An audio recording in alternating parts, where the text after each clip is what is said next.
Hey, I'm James and this is... I'm Noof. And today we're doing a bit of a unique video today because we've got this special drum kit here that is owned by this gorgeous man here.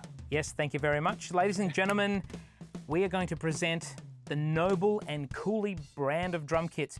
What's that, I hear you say? What is Noble and Cooley? Well, Noble and Cooley is possibly, I think, the world's biggest drum brand that you've never heard of. Yeah, totally. If you know drummers like Phil Collins, then you've definitely heard Noble and Cooley. It's kind of like one of those brands, if you know, you know. Yes. I, of course, know about Noble and Cooley, and I've played them when we got them into the shop, and I've fallen in love. But I want to hear about your experience with Noble and Cooley, and I want to hear about the history about them, because I actually don't really know as much as I want to, because after doing this, after the playing examples, I am sold. I'm going to have to, I'm going to be reading up about them, staying up at 12 o'clock in the night, just reading up about them. Tell me a little bit about the history of Noble and Cooley. For me, it was one of these brands that I'd heard about, never really seen. Again, Phil Collins was aware that he was using the Noble and Cooley snare drum. And then I sort of went down the rabbit hole, as you can tend to do with any product that you really want to get into. Found out that they've been around over 160 years. They were building drums for northern regiments in the US during the Civil War. If you have a look at the kit itself, there is a bit of a throwback to that sort of styling. A lot of the techniques that they use are still very traditional. They had a look in the shed, essentially. Found the old steam bending machines. Dusted them off, got the big thing that looks like a big steam coffin thing. You got to get to their website and have a look at it. It's so cool. They still make the drums the way they were being made way back when. I mean, now they have mobile phones and Wi-Fi and stuff, but you know, for the most part, they're still making really, really traditional style drum kits. And of course, growing up and being of a certain age, long before the internet, there were magazines. And every now and again, you would see Noble and Cooley being mentioned, usually by session artists and what they're using in studios. This is long before we had those sort of rig rundown sort of concepts. You know, we could just jump on YouTube and have a look.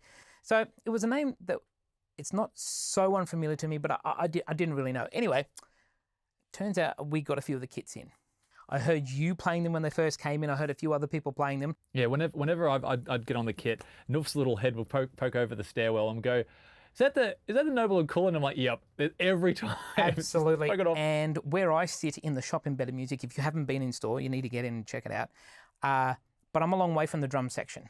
But I can hear when a Noble and Cooley is being played. And this is going to sound absolutely stupid because I actually ordered the kit without even striking a single note on it. I kind of knew what I wanted in a Noble and Cooley kit. Like my background, I love sort of those, deep purples. I mean, everyone loves a bit of John Bonham, Dave Grohl, and so on and so forth. So I like that big rock sound. Maple, natural choice for me. So this is the CD Maple kit. We'll get more into the kits later on. But for me, I wanted that classic sound from a classic drum manufacturer.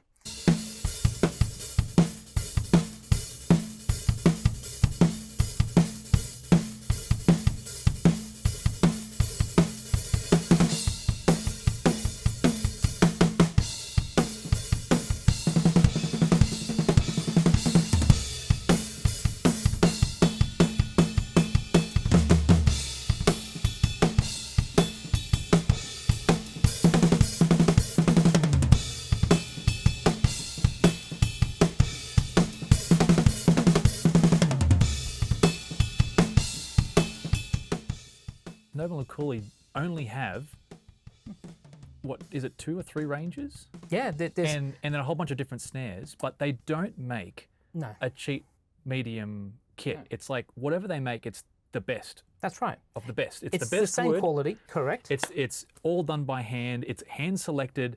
They will go to the effort of looking at each bit of timber and going, this is the best bit of timber for a natural finish, and this bit of timber is going to be best for a lacquer finish or a sparkle finish or something like that. So it's all coming from this high level, high quality master craftsmanship. Yeah, you can see it on their Instagram channel. There's a couple of short clips where they'll get the logs in, Yeah. and they've got this.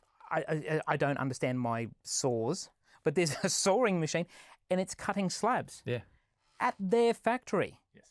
And then they take the slab and they literally carry it through some barn doors, and they do some really cool stuff to it. They steam it, they roll it, they bend it, and they ship it out to me. And ta-da! I get one of these. Yeah, and there is a fantastic video on YouTube about the making of that is definitely worth checking out. Hopefully one of these days we'll be able to see it out to the factory for ourselves. I would love to get over to Noble and Cooley Wink, and get a bit of that steam all over me. Yeah, I hear it's really good for the skin. Because the Noble and Cooley guys are 160 years old, but the steam keeps them looking ultra young and youthful and vibrant. But yeah, an exceptional kit. But the only way to sort of hear them, like any drum kit, you do need to get in store. You do need to hear them. It's an experience. It's one of those 100%. things that it stays with you after you play it. And especially when I've actually had a bit more time in a room by myself playing the kit. Not on the floor, not when I'm getting interrupted and stuff like that, just playing it and just hearing the tone that every drum is just full of. Yep. And it's got a huge tuning range. The dynamic range is quite large. If I can just throw in a point on that. So, yes, this being my kit, another big reason for bringing this in is because I've had the kit out on the road for nearly a year. It's still got the original heads that it was shipped to me with. Wow. I haven't changed anything. And I'm playing the kit it's set up how I would have it. Yes, there is like a little dampening gel here and there and whatnot, but what drummer doesn't? It's all right, I'm sure you'll tell me. But this is how I play the kit. It's been out on the road for a year, like I said, and it's broken in. It's really starting to break in. It's like a really good pair of, say, like leather boots or something like that, and it's just opening up. The dynamic range of this kit has gone from, like out of the box, when I first played it, the first rehearsal my mind was blown. And it just keeps getting better.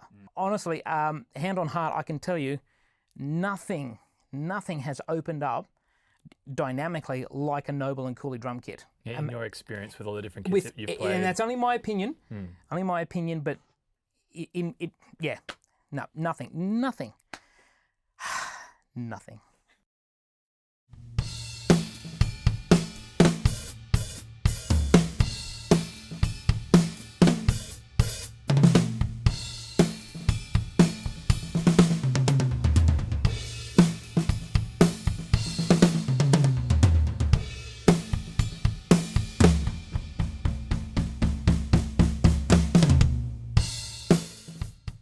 As drummers, we tend to notice the little things. And I can tell you that this is one of those companies where they notice the little things too, down to putting their air vents underneath the lugs so you don't see them. It's not a visual obstruction. No. It's just little things like that. And I just love the hardware that they've got on this. So these are brass? These are brass tube lugs. Tube lugs. I love tube lugs. And they use a symmetrical venting system. What the hell's that? Tell me about this. Okay, what's symmetrical venting? Okay, so the symmetrical, so instead of just having one, it may have up to three little ports, little vents around the shell. And that does two things. It really helps the shell move sonically. You want the dynamic range to be optimal. Also the way it feels. I know that this is strange. This is a strange thing until you really get on the kit. Yeah. But how the kit responds, it's not stiff and rigid. It's a lot more pliable. It's a more malleable. Wow, so many new words today. Yeah, James is right. Little things like that. One thing that I absolutely love is obviously you can get them in different badges and stuff like that. But I love this. Tell me about this. This is what burnt into the kit. It's like a badge. This is one of my absolute favourite features on this kit. Yeah, so there's a range of different badges you can get different depending on the type of kit that you've ordered. But yeah, it's a hot brand like you would have seen in the old Wild West. And yep, it's a heat brand. It's not drawn on. It is burnt into the side of the shell. And I don't think I've seen that before. And It's so I cool. really like it. Yeah, it's you're right. They do those simple things so well. If anything, I can say about Noble and Cooley as well is they're just such an understated drum kit. You know, they're like a classic watch or a really nice three-piece suit. You know, it doesn't age.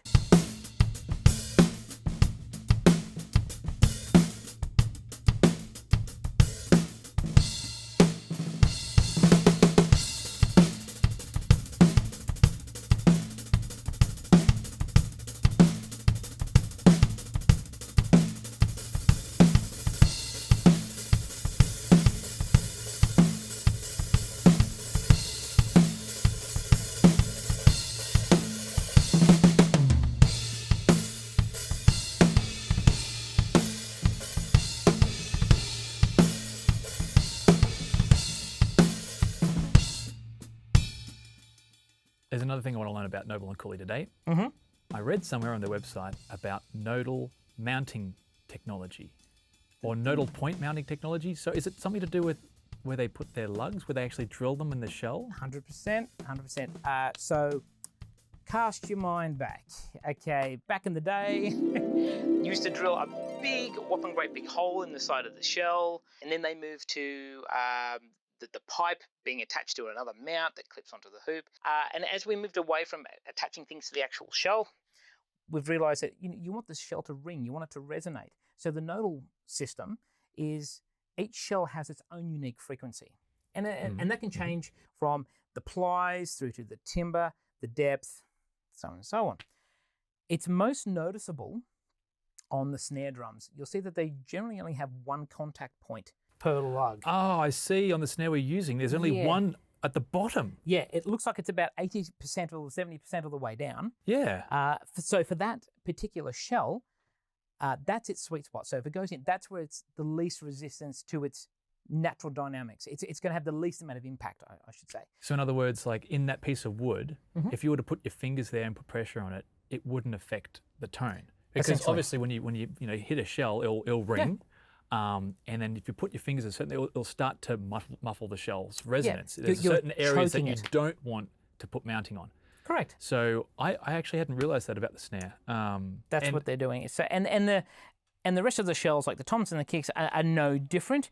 They will use a more general kind of system measurement for that. But definitely with the snares, it's most noticeable on those because they, as we've experimented with it, especially the one that's on the kit here today, the amount of overtones that this shell is able to produce, we would need to do a 24-hour video. There's so much room to maneuver, sonically speaking, with a Noble and Cooley kit, especially their timber snares. Yeah.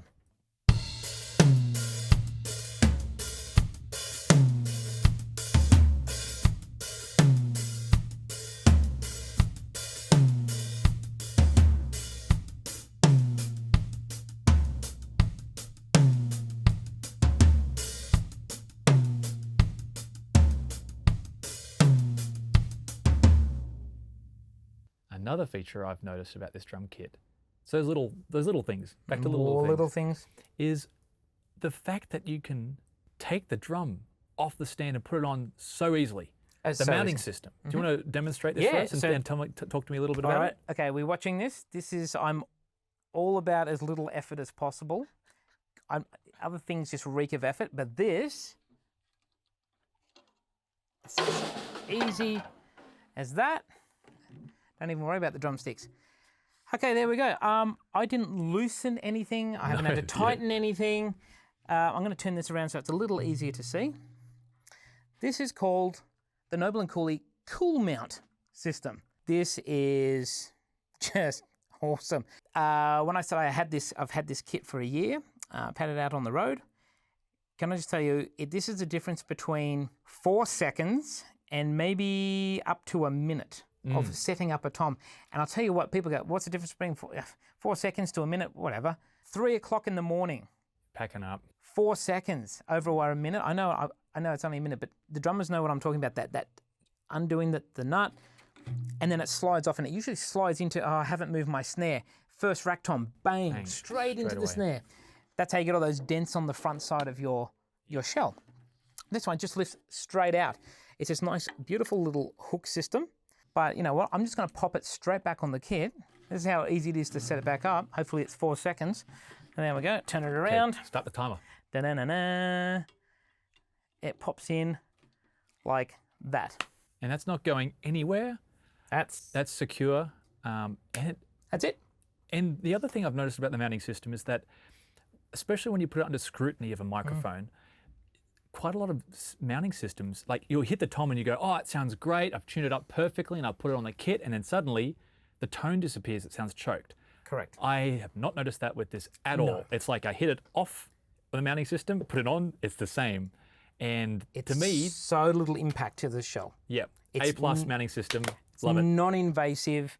Hopefully you would have seen there. It does swing off 1, 2. So this is a 10-inch tom. 1, 2, 3, 4 points. And that's another really good point too, is because it doesn't affect how it feels to tune the drum. Because some mounting systems that go through the lugs, the tension rods, like it feels like a bit gunky or sticky. They bind or something. And I haven't felt that with this. I actually didn't even notice it until I kind of looked at it and realized that's how it was done. Yep. Because we did a fair bit of tuning for this video. Actually, no, we didn't. Actually, I'll tell I don't want to. He goes, James, it's been here for 3 months. It's been cold. It's been hot. It's been cold. It's been hot. Brings him in, hit it out. Straight out of the case. I think I did like minute adjustments because no one's going to believe me. Yeah. Obviously, it's changed a bit with the hot lights, and this room gets very, very hot all of a sudden. And it's changed a little bit, and we've changed. It just kind of got settled. But yeah, you're right. It actually, like, I couldn't believe how easy it was to tune. Tuning's never really been an issue. Every few gigs, as you would with any kit, give it a slight little tweak. We've had the same heads for a year. Yeah. A year, is it? We are probably at the 10-month mark. Okay, and they're ambassador coded. Yep. And you and I both played fairly hard. Oh yeah. The tone is still there. 100%. So these I can't. If anyone out there in digital land wants to do the math, so over 10 months, okay, a bare minimum, that's 3 hours of rehearsal a week and a minimum 1 gig per week. So add another 3. So 6 hours a week over 10 months. I could do the math. It's that number right there. Thanks, Sean. The performance of these on this kit, and you know what? I think I've been using super thick heads in the past, because my shells haven't been that, but you know where I'm going with this. Well, I feel like when you put drum heads on a kit, the overtones you're hearing, yes, they can be between the relationship at the top and bottom head and stuff like that, and the bearing edge and stuff, but the thing is so much the tone of the shell comes through. And if the tone of the shell is not resonating evenly and creating things that beat against things, sounds terrible, and it doesn't matter what you do, you can't get it sounding right. You just have to work with the limitations of that drum. Right. Whereas an ambassador there's nowhere to hide with an ambassador. Exactly. It's transparent. Correct. And there's not many kits that I can say that sound that freaking amazing with just an ambassador on it because it's flying naked.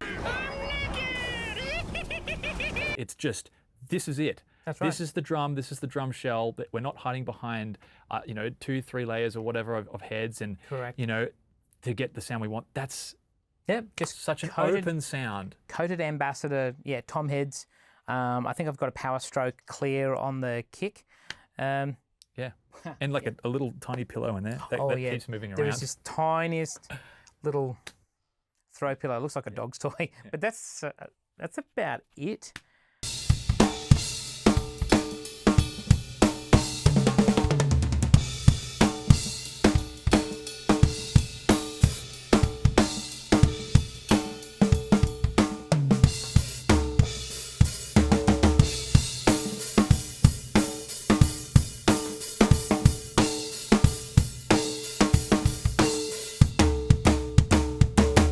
So we just had a quick little break, and both Noof and I have discovered a little bit more about the snare drum that I picked and versus the snare drum you picked for this video. Yeah, tell us about your snare. This is a fairly quick video, so I just ran down, I had a quick little look at all the snares that we had in stock, and I went, this one's calling to me, I don't know why. Picked it up, played it, loved it. I've discovered now it's a 14x7 beechwood. Yeah, so Now, I'm a huge fan of beechwood. I've always loved beechwood, especially in Sonar drums, a huge fan of Sonar drums as well. But no wonder my ears just went, oh, I like that. 14x7, I like bigger snares. Yeah. Beechwood, winning. Yeah. Looks gorgeous. It does. But yeah, it was like I hit it once downstairs and I'm like, yep, that's the snare that is calling to me. That's your sound, because that's again the beauty of Noble and Cooley. Yes. It's such a personal thing. I did the same thing. I ran downstairs, had a quick look, and went, ooh, the alloy snares. So while this is my kit, these snares aren't mine yet, and I tend to use metal snares. So I've grabbed the 14. I think it's a 14x5 alloy, just a black one. And you'll see it in here in the clips. It's got this cutting power. I'm not a terribly dynamic player. I kind of have one volume personally, and it suited me. And again, it was that calling. It was just that first whack. Yep, that's me.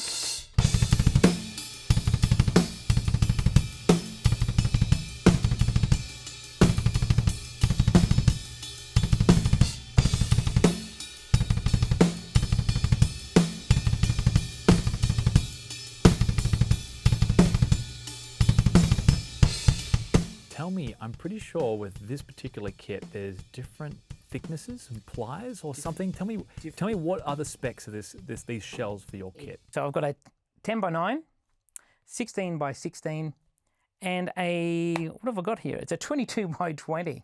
Is it really? Yeah, I ordered a little cannon, and it really is. So for the last umpteen number of years, I've been playing a 24x16.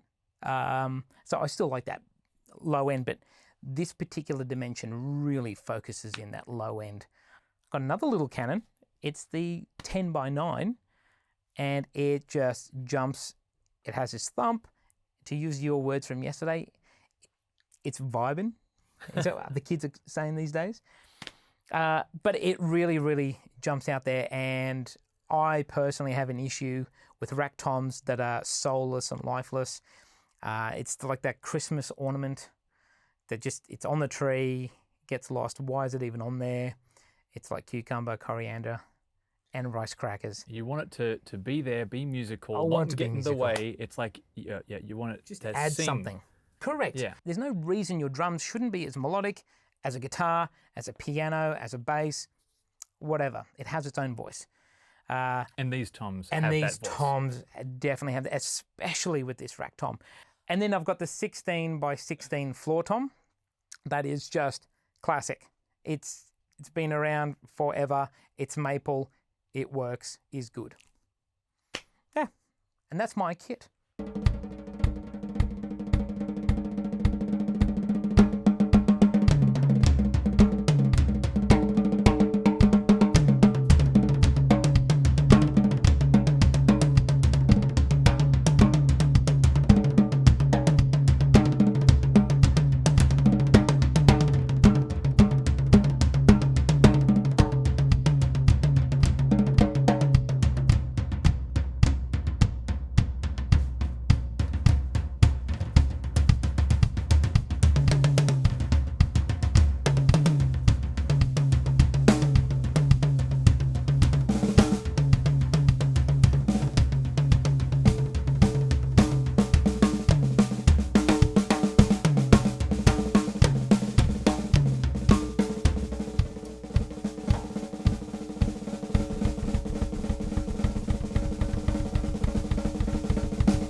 One hour later.